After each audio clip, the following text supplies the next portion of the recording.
back. We actually started Sunday. This is our second practice in here today, and the guys, they really handled the second practice well because they should be very, very sore, but they really moved around at a high tempo today. What was the energy level like? Extremely high. Almost 3 cups of coffee. Questions? You made quite a few changes to your coaching staff in the off-season, starting on the offensive side.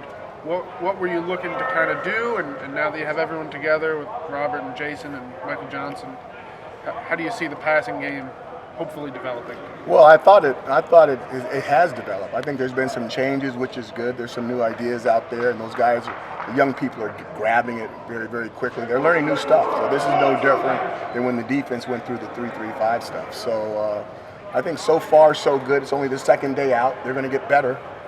But there's some exciting things happening out there. So when you compare it to the change to the 3-3-5, is this like whole new offense? Like how much of your hand do you still kind of have in this? Well, no. I ain't gonna get to that part, but I will get to this. It's not the 3-3-5 is a totally different deal as far as how the defense thinks and how they react to it. It's not that drastic of a deal offensive, but I like the tempo that we're moving at. We're moving a lot faster. You talked when you brought Sterling, and you talked about how you guys were going to work through ideas, and maybe he does some things differently, but came from a similar family or whatever you want to call it. Mm-hmm. This is not necessarily that. Like, are you guys trying to find somewhere in the middle, kind of schematically? Right now, we're going with a bunch of stuff. I have to say how I say this because they want to know what in the hell we're doing. But we're starting with their stuff as a lead, but I think somewhere in there's going to be a blend. But right now we're going with their stuff because it's the way to keep us moving at a very, very fast pace until we can come back and regroup and decide what we want to keep and what we want to get rid of. What ultimately compelled you to make the change at OC after just 2 seasons, one of which was difficult? Well, the biggest thing is we have to be productive, and the production was not where I wanted. Mostly from November on? Was that No, I don't make decisions that quick. I think it's been over a period of time.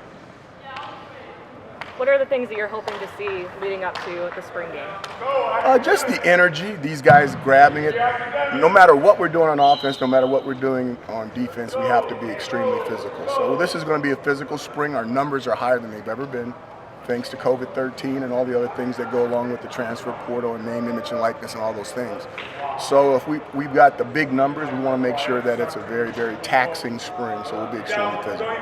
What about the pieces you've added make you confident the passing game can get better? Because obviously your running game is good. If you have Sean and the guys last year, you know the pieces coming back. What's the path toward being able to throw the ball and get back? We just need to make sure we complement one another. I mean, the passes are there; they're open. We just got to make sure we connect with them. And I think there was a lot of things that happened today that you guys didn't see that I think was really, really good. And you guys will get a chance to talk to those guys during the week. But I think we're on the right page. Dan Villara, you brought in.